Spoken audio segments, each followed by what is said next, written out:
Hello, everybody. Welcome back to Vinyl Junkie Record Shop. My name is Mike, and it is Monday, April 14th, which means that it is the Monday after Record Store Day weekend. Record Store Day occurred Saturday the 12th, and I'm sure many of you that are watching this video participated in that or know people who did or have watched videos about people who did participate and what they bought. So I'm going to preface this a little bit with my take on Record Store Day. This is really the first official Record Store Day that I think I've gone to and participated in. I bought a couple of things from a Black Friday Record Store Day last year, and I've maybe picked up some Record Store Day items after the actual event. But today is the first official Record Store Day I think that I've gone to and picked up multiple titles. So the reason for that is historically I've kind of felt like Record Store Day was a racket that takes advantage of the record buying public, and we all know, I think we'd have to agree that to some extent that is true. A lot of these things that we buy, the prices on these things are absolutely outrageous.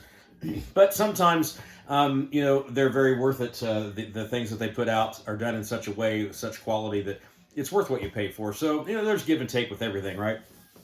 So, I went into this year's Record Store Day, kind of with this idea. I'm just going to kind of get what I want and what I like. So, I looked at the list before it came out, and I had identified three things that really jumped out and said that caught my attention that I thought for sure I would be interested in, or I definitely want to look at.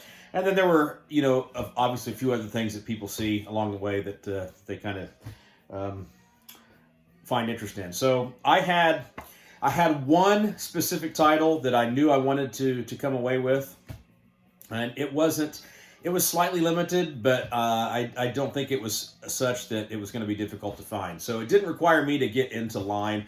I worked a night shift the night before. I got off work at 6 in the morning and drove past the record store that I was going to go to just to see if I wanted to kind of set up shop and sit there.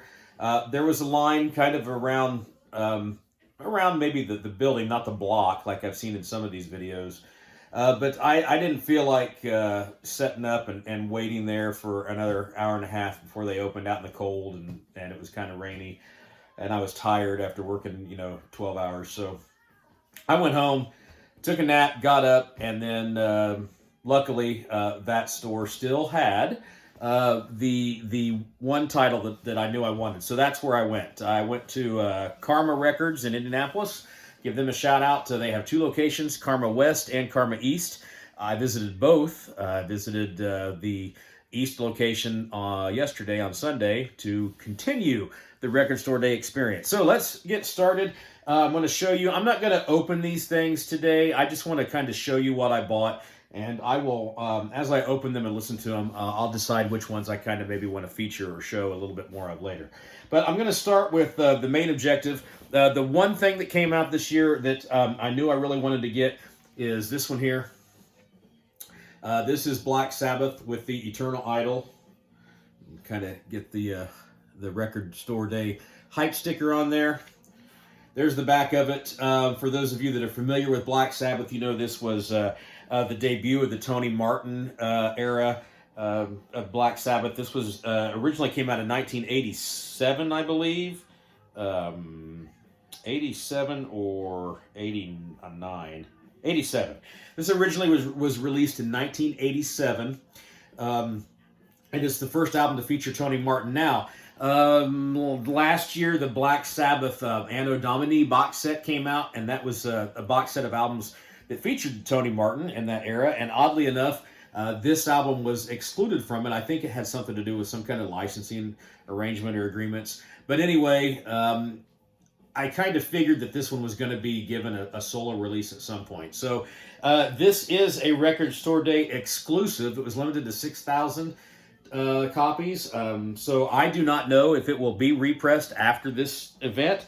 But this one is on, it's on red vinyl, translucent ruby vinyl, which is going to look pretty good compared, when contrasted with the album art.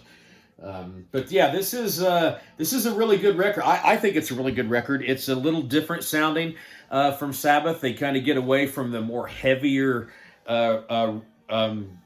metal-oriented riffage, and there's kind of more melody and more. I don't want to say experimental. I mean, it's an '80s metal album, but Tony Iommi does a few different things and trades in some of that crunch for a little more melody and musicality on this. But Tony Martin is an excellent vocalist, and I think it's a really good record. I did just order the deluxe edition CD, and I wanted it because it has an additional disc that features these tracks recorded in the studio with Ray Gillen, who was originally going to appear on this album, and then something I don't know the whole backstory, but something happened that he wasn't going to continue on. Some of the tracks were recorded, but they did re-record the album with Tony Martin. So Ray Gillen, we've lost Ray Gillen since, but he is a fantastic vocalist also. So I want to get that, to have that to compare and contrast how each session really sounds. But this was the objective of the day, so I'm very satisfied that I got it. Now, I could have walked out of the store with just that, but that's not very record store day-ish, is it? So there were two other titles that were released on the list that really drew my interest, and lucky enough, both of them were available at this store. Both of these were a little overpriced. I think they were just a tad overpriced for what they were or what they are, but they are double albums. And, that's just kind of how it goes. But the first one is Dokken, Beast in the East, or Beast from the East, I'm sorry. This is a live album, was recorded in 1988 from a show in Japan. Now, that's the back side. And you can kind of get a closer look at the hype sticker. I like the Record Store Day hype sticker. That's part of the whole enigma, right? Or part of the fun is having that item that's it's kind of a collectability of it. It's got that Record Store Day logo on. I like to keep the hype stickers. I'm one of those. But anyway, this is a record. I don't know if it's ever been released. If it was released on vinyl, it probably was. This one is on limited edition green and orange vinyl. I believe this was an exclusive, Record Store Day exclusive also. I don't think it's a first release. I'd have to go back and check. But anyway, I had this on cassette, I think, way back in the day, and really, really liked it. It's got a great set list. As I recall, it sounded really great. It's the original four guys, or the four guys that were the most common lineup of the band in the 80s. And like I said, great set list. I think I found this at a thrift shop on CD, and the CD was damaged somewhat, and a lot of it didn't play. And I found that really disappointing because it is such a great recording. So this one was kind of a no-brainer, and I really didn't see a lot of this out and about. I ended up visiting three stores, and I only saw this one copy that I picked up at the store that I started at. So I'm happy to have found it. I think I'm really going to like it. It's on Elektra BMG. I'm hoping for a quality recording, and that it'll be kind of comparable to the original version back in '88. So that's Dokken live, Beast from the East. And then the other one that I had my eye on was another live album from one of my very favorite bands of all time. You can see kind of above me, and you can see that is Screaming for Vengeance. And this is Judas Priest live in Atlanta from 1982 when they were touring for that album, Screaming for Vengeance. I'm going to show that promo sticker also. This is, it says it's the first time on vinyl. I believe that these recordings surfaced in a box set that you could get but it's never been released on vinyl. It's pressed on two red vinyl pressings, and it's got an absolutely killer set list. It's a Judas Priest fan's wet dream, really. And you've got more than half of the songs from Screaming for Vengeance featured on here. The Hellion Electric Eye, my favorite opening track of all time of any album. Electric Eye, one of my favorite songs ever. Then you get Riding on the Wind, you get Bloodstone, Devil's Child, Screaming for Vengeance, and you got Another Thing Coming, all from the classic album Screaming for Vengeance. Priest fans are going to be familiar with the set list. Priest set list has been pretty common over the many years. Like most of these songs are songs that we've heard Priest play. But getting all of these Screaming for Vengeance songs on this recording is really pretty cool. And this, I believe that the Screaming for Vengeance tour was the first time I saw Priest. I may have seen them on this tour. If it wasn't on this tour, I definitely saw them on the following tour when they after they had released Defenders of the Faith. But I'm pretty sure I went to see Priest on this tour in Indianapolis. So this is from Columbia Records Legacy. I'm hoping that it's going to sound. I hope it sounds good. This one was I think a tad overpriced. I hope there's some pretty cool stuff inside too. I'm really hoping to see some historic photos, maybe some liner notes. I hope they did it right. I haven't seen anyone open this yet. I haven't watched any videos of anyone doing it because I want it to be kind of a surprise for me. But I think I'm going to be really stoked about this when I play it. It's going to evoke some fond memories, and it was just really hard to pass this up. I've seen a few of them out there. I think maybe the price might turn some fans off of it, but I think I'm going to really like it. One thing that is cool, I wasn't sure about it at first, but the more I look at it, I think it's really kind of awesome. Is this cover has some art on it that kind of covers like every. I'm guessing maybe almost every album they've had is on here. Like, I don't know how good I can get you guys to see it, but like here you've got Sad Wings of Destiny. Then you've got Painkiller over here. Down here's the Screaming for Vengeance. There's the Defenders of the Faith, and you've got every Stained Class is up here. You've got Sin After Sin. It's kind of down here. So it's really kind of there's the rock and roll. The more you look at this, the more you're going to find kind of things hidden in it.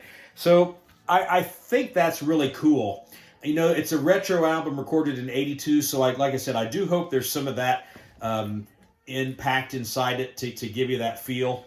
The more I look at this, the more I think that this cover works as opposed to like a cover that was more representative of that era. So anyway, I couldn't pass this up. I just had to get it. And I should have just walked out of there with those three. I set a budget, and those three together was just slightly over that, just a few dollars over that budget. So I was okay with that. But as I was walking around the store and looking at all the titles, I was kind of the record store day experience, the spirit of record store day overtook me, and I kind of thought, I want to pick at least one title that might be a little bit out of my comfort zone, or not necessarily out of my comfort zone, but something that I wouldn't ordinarily go and find or look for, just to kind of open the door to some new experiences, new bands.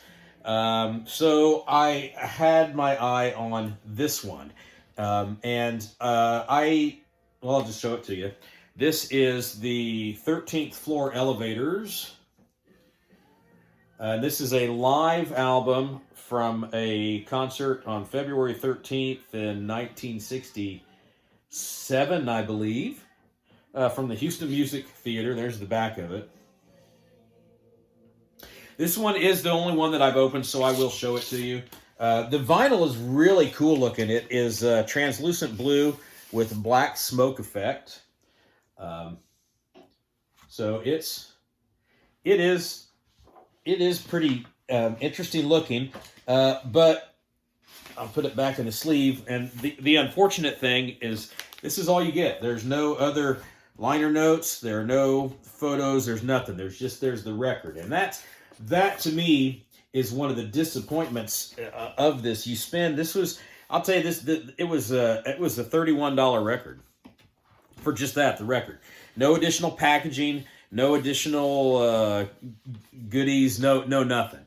And I think that's, I don't know if that's international artists who released this or Culture Factory. It sounds like Culture Factory specializes in quality reissues. Well, hey, Culture Factory, do better for the price tag. Do better. Put more stuff in here for people. Make it really worth the extra money that they spend on this. But anyway, back to the record. The 13th Floor Elevators are a band that I have always kind of heard of. They're one of those bands that is featured frequently on artists that you should know but might not. They were part of the explosion of the psychedelic rock thing back in the late 60s. This band was from Austin, Texas, but I think famously most of that sound originated kind of like out in San Francisco, where you had the Grateful Dead, Jefferson Airplane, that kind of thing going. But the 13th Floor Elevators were credited as possibly being the first band to coin the term psychedelic rock on one of their records. But anyway, this claims to have been originally intended as the band's second LP. This one's been restored on a mono mix. Wasn't sure how I would feel about that. I listened to this. I listened to it in here, and I know no one's commented on it or given me flack, at least not recently, but I don't have my best sound system in my actual music room. I've got a lesser quality record player. I mean, I like it. I've got little smaller speakers in here, smaller space. So this is the only system I'd listen to it on. If I go out in the living room and put it on my louder, more full sounding system, I think I'm going to enjoy it more. Record sounds okay. I like the record.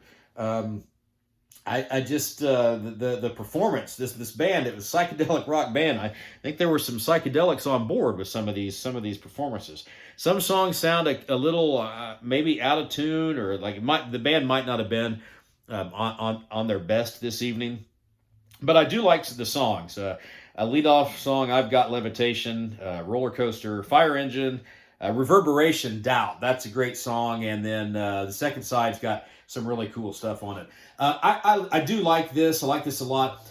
I can hear in some modern psych bands, specifically one band, I don't do a whole lot of psychedelic rock, but one band I really do like is a band called the Black Angels. And when I listen to this, I could immediately hear that without bands like the 13th Floor Elevators, there probably would be no Black Angels. So this is pretty cool. And it features a guy named Tommy Hall who plays a jug, an electric jug. I guess I didn't really know what an electric jug was until I kind of Googled that and researched it. It's like a jug, like Wendell from Emmett Otter's Jug Band Christmas, right? Except you put a microphone up in it, now it's electric, and man, he does some really cool stuff with that jug. So if you like experimental rock, if you like something, things that are a little bit different, and you've never heard of this band, by all means, check them out. They were really kind of, were important in the beginning stages of this kind of music, and most are really kind of forgotten. I mean, a lot of casual music fans have never heard who this band is. But anyway, I decided to pick this up. I'm glad I did. I like the record. I think I will enjoy it more as I listen to it more. But I am a little disappointed with the lack of any kind of extras or goodies, especially for the price. There should have been more. So yeah, do better, Culture Factory. Do better. The 13th Floor Elevators, live from Houston. So that was everything I came away with on day one. Now, as I was walking around and looking at different things, like I talked about, I wanted to find at least one title that wasn't on my list, something that I looked at that I just decided I was going to pick. And as I was kind of browsing around, there were several other things that caught my eye, and things that I thought about, that I picked up, that I walked around with, that I did a little research on. But ultimately, on Saturday, I decided to pass on. And then, especially when it comes to records and things like that, Saturday evening, I was thinking about, man, maybe I should have got that, or I would listen to something more that I'd seen and thought, I like that. I think I might really like that. And that just kind of weighed on me. So Sunday, kind of a lazy day, not much left to do. So I got up, threw some clothes on, and decided I would go to the other Karma location and just see what titles that they had left behind. And so then I picked up a few more. I did get I picked up immediately a couple that I wished I had gotten the first round. And fortunately, these titles were still there on day two. So let me show you the first one of those. This one is the Hindu Love Gods. I got to admit, I don't remember this gathering of guys when this came out in the 90s, 1990 maybe is when this happened. But anyway, these are three guys whose names I can't tell you unless I research them. But I can tell you they come from the band REM. They weren't one of my favorites back in the day, but I mean, I obviously know who they are and know their music. But three guys from REM and Warren Zevon. And actually, when this band first came together in the location that they did, I found that out, but I've forgotten. Anyway, there was another guy that was a vocalist, and Warren Zevon played keyboards. But on this album, that guy is not present, and this is Warren Zevon doing the vocals. This was basically kind of Warren Zevon was recording an album, and these guys from REM were basically the backing band. And in addition to putting that album together, they were in the studio and just kind of decided to have a little fun and throw these tracks together. I'm pretty sure they are all electric versions of standard blues songs. We've got Walkin' Blues, Travelin' Riverside Blues, a very interesting take on Prince's Raspberry Beret. That's pretty cool. Crosscut Saw, Manish Boy. That's a classic. There's a version of Battleship Chains on here, which is kind of cool because I love that song as performed by the Georgia Satellites. So, really, it was reasonably priced. It was one of the cheapest single albums, really. And I think just we've lost Warren Zevon. We won't get anything new from him again. And I had never heard these. This was something that I had just learned of because of Record Store Day. So I thought that would be an appropriate purchase. I'm going to show you the sticker for that. And yeah, so Hindu Love Gods, pretty cool stuff. I don't know. It looks like this was released on vinyl back in the 90s. So I think this is a Record Store Day exclusive. I don't think this is going to be pressed again after this event. So yeah, if you got that one, great. Let me know. If you never heard of them, check them out. All right, and then this one is one. I'm not a huge fan of this guy. Obviously, I know who he is. I've known about him and his music, and we've all heard his music. We've heard a lot of his famous songs. And in 2021, he was inducted into the Rock and Roll Hall of Fame, and he has been involved in the production of a lot of several classic albums and artists. But I've just never been into a lot of his stuff, and honestly, I'm not familiar with a lot. So I had to listen to some of this online, and the more and more I researched and got into this album and kind of streamed it, listened to it, I found myself really, really digging it. And I thought that the packaging of this looked really, really cool. So I decided it was a little pricey, not crazy expensive, but I decided to go ahead and pick it up. So it is the 50th anniversary of Todd Rundgren's initiation. Let's get that sticker in there. This is, I do also believe, a Record Store Day exclusive. So I don't know if it's going to be repressed. This comes pressed on translucent light blue vinyl. And it tells you it has new liner notes by a Todd Rundgren expert by the name of Paul Myers. So it's a double album. Originally, this album was like the longest running single album release in the history of albums. Like it was just a tad under 68 minutes, I believe, and it was all contained on one record. And there's, I'm sure the liner notes in here will address that, but that's some interesting stuff. You research how that was done and what Todd had to do in the studio to accomplish that. But on this pressing, they've made it a 2-record press, and I'm sure that's probably going to enhance the sound quality of the songs. But side one, album one is kind of more a traditional side of original material. You've got Real Man, which is kind of representative of Rundgren's soft rock style that was made famous by his most famous song, Hello, It's Me. Then you have Born to Synthesize, which is kind of like a prologue of what you're going to get with this. There's a lot of synthesizer on here. Todd played pretty much guitar in his band Utopia, which was kind of a proggy experimental kind of rock band for back in the 70s. And this album is kind of an extension of what Todd was doing with his prog rock leanings back in that time frame. But then you get The Death of Rock and Roll, which I think is kind of like, a song about, we're prog rock is going to kill rock and roll and all this kind of stuff. And then you get this really brilliant rocking song, The Death of Rock and Roll, which clearly indicates, no, rock and roll is not dead. It's a great song, The Death of Rock and Roll.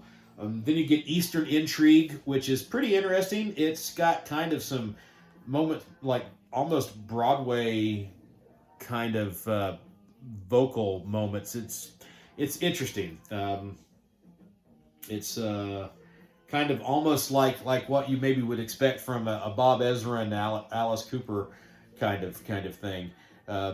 It's a good song too. And then side two has Initiation, which is an absolute great song. It's got that 70s prog rock feel. And also this features some great guest artists. Rick Derringer plays bass on a few tracks, and then Initiation features a saxophone solo from David Sanborn. So it sold, right? I'm sold on this. The second album is the Treatise. I'll have to look and see what the proper pronunciation of that is.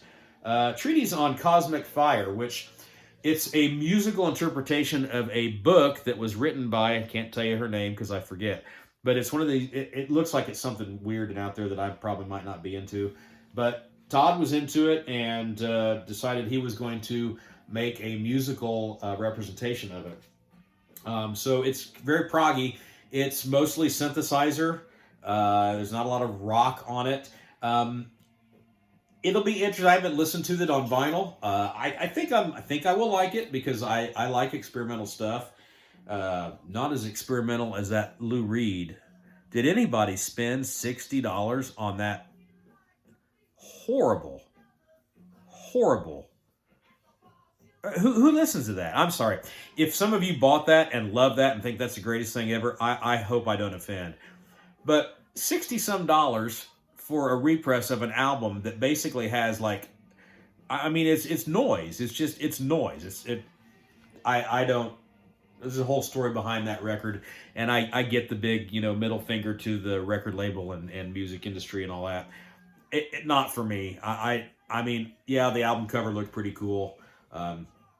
But no, but I digress. This just, I decided, I dig this, and I wanted it. And I think that this packaging, it looks great. The album art looks great. The hype sticker looks cool on here. It's not a double out. It's not a gatefold. So I don't have to take the shrink wrap off to put it in a sleeve. And I think it's going to come with the neat stuff that makes an investment in these Record Store Day albums worth it. So I think that when it's all said and done, this could end up being my favorite purchase of the weekend. And then I left there to go to one other record store. I stopped at Square Cat Vinyl, which is just outside of downtown Indianapolis. And this one is probably the collector in me got to me with this one. I had seen this one, and I had read a little bit about it, that it was kind of hyped amongst certain members of the community. But this style of music isn't really my thing. I appreciate it, and I recognize the classic artists from the time that built that type of style, but it just wasn't something I was always into. But anyway, the record is Eden's Children. It's a self-titled debut album. I believe it was released in 1968. I'm going to show you the hype sticker here too. It doesn't have the Record Store Day logo on it, but it does indicate that this is a re-release on frosted green vinyl. The self-titled Eden's Children album rocks heavy with psych fuzz guitar echoing rotund bass runs and wild drums. The band fits right in with other power trios like Cream, Hendrix, and Chariot and Blue Cheer. So if that's your thing, then big fuzzy psych guitars, pounding drums and bass, you're gonna right up your alley. I have heard some of it. I do like it. I think it's good, but I think the collector in me kind of overcame and said, "Hey, you got to get this," because I didn't find it at either of the other two stores. There was one copy at the first store I visited. It had already been spoken for. It was behind the counter, somebody's name on it. Not sure how that happened. I'm hoping that they paid for it and early and held it, because they're not supposed to do that at Record Store Day, right? Hold titles for people. But couldn't find it anywhere. I believe it's not a Record Store Day exclusive, okay? But this edition is going to be limited to, I want to say it was either 1,000 or 1,100 copies. It will be re-released, probably on black vinyl or a different kind of vinyl, but this frosted green vinyl is exclusive to the Record Store Day. And this, again, I think it was the collector in me that wanted to get this. But I will tell you that unlike the 13th Floor Elevator album, what I was hoping for is with this one. You get some interesting stuff. You at least get, it's a gatefold cover, so you've got a biography and some liner notes about the band, and you've got printed lyrics, and I'll show you the record too, since it is a color vinyl. Pretty neat looking record. I have not played it on the record player yet. Like I said, I have heard some of the songs online, and I do enjoy it. I think I'm going to like it, but I do believe it was kind of the collector in me that took over and said, "Hey, this is the only one. You better get this. You better grab it." And I did. I wouldn't quite call it buyer's remorse yet, but at the end of the second day, I had pretty much gone over my budget by double. So, it is what it is, right? This brings us joy. We spend our money. We have our experiences. But I did leave this weekend thinking that yes, Record Store Day is a racket.